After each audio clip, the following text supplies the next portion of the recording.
Saudara dan saudariku yang terkasih, Salam, selamat berjumpa dengan Renungan Harian Iona, Inspiration of New Apostolic. Damai sejahtera Tuhan Yesus Kristus menyertai kita.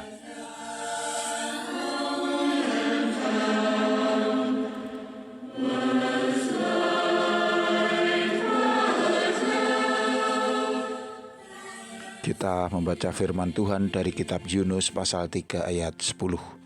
Ketika Allah melihat perbuatan mereka itu, yakni bagaimana mereka berbalik dari tingkah lakunya yang jahat, maka menyesallah Allah karena malapetaka yang telah dirancangnya terhadap mereka, dan ia pun tidak jadi melakukannya.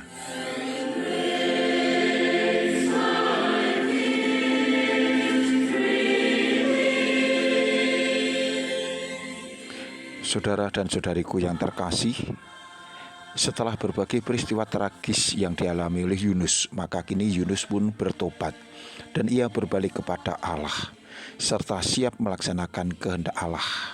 Ia pergi ke kota Niniwe dan dengan lantang berseru kepada bangsa itu agar mau bertobat. Karena jika tidak, maka murka Allah akan ditimpakan kepada kota itu. Sungguh di luar dugaan, rakyat Niniwe mendengar seruan Yunus dan mereka mau bertobat. Dari rakyat jelata hingga raja mereka, semuanya mau untuk merendahkan diri di hadapan Allah. Mereka memohon kemurahan Allah agar berkenan untuk mengampuninya. Ketika kemudian Allah melihat niat baik bangsa ini, maka dikatakan Allah menyesal.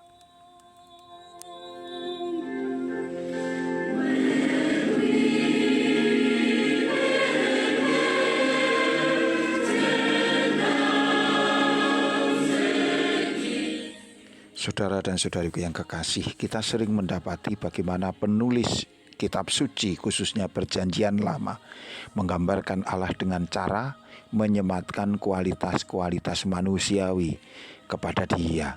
Seperti dalam nas kita dikatakan Allah menyesal. Kemudian di sana orang pun bertanya, Tuhan kok menyesal? Berarti Tuhan juga berbuat salah. Atau pada bagian lain digambarkan Allah tersinggung, Allah murka, kemudian Allah bahkan menghukum manusia.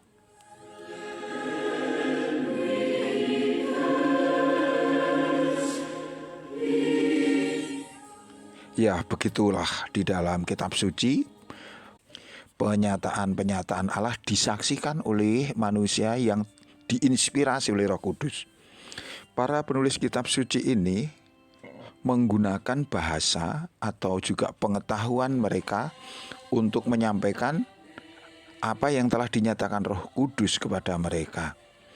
Dalam hal ini, kita harus ingat bahwa banyak dari teks-teks itu ditulis jauh setelah peristiwa-peristiwa yang mereka rujuk.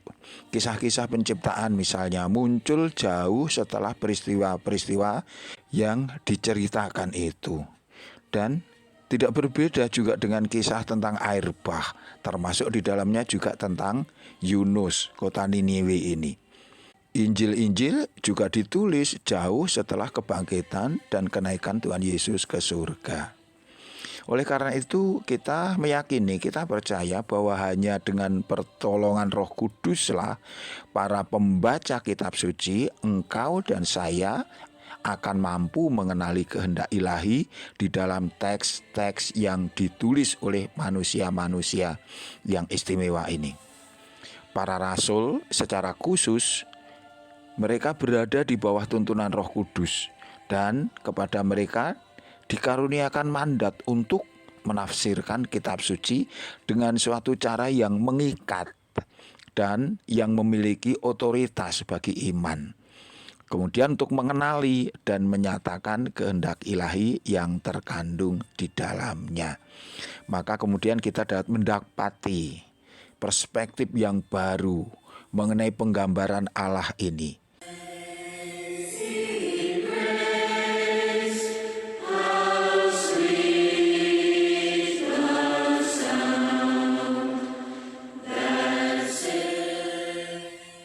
Kitab Perjanjian Lama adalah suatu kumpulan tulisan-tulisan suci oleh para penulis Yahudi.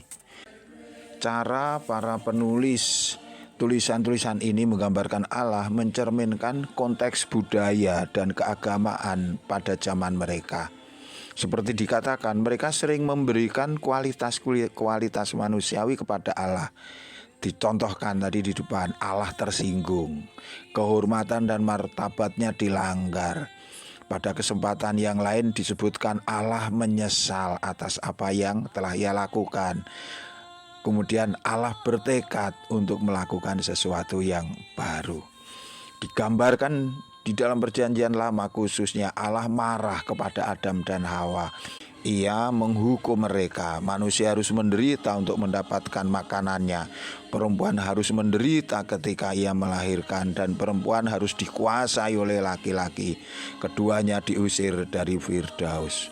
Marah karena kejahatan manusia. Allah menyesal telah menciptakan manusia, sehingga memutuskan untuk menghancurkan segala sesuatu yang telah ia ciptakan, manusia dan juga binatang-binatang dalam peristiwa air bah.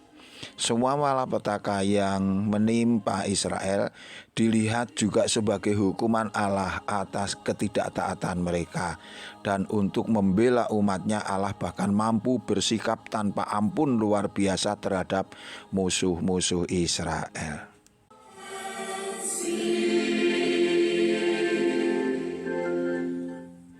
Saudara dan saudara yang terkasih, perspektif yang berbeda tentang Allah kini dinyatakan di dalam diri Tuhan Yesus Kristus.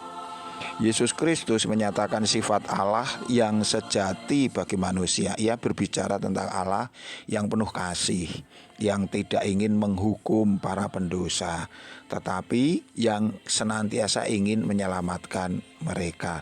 Kemalangan-kemalangan yang menimpa manusia itu bukan hukuman yang dijatuhkan oleh Allah, melainkan itu adalah sebuah akibat dari kekuasaan si jahat, yaitu iblis. Yesus Kristus itu sempurna tanpa dosa, namun ia harus mati seperti pendosa-pendosa yang terburuk, bahkan terlihat seperti seorang penjahat.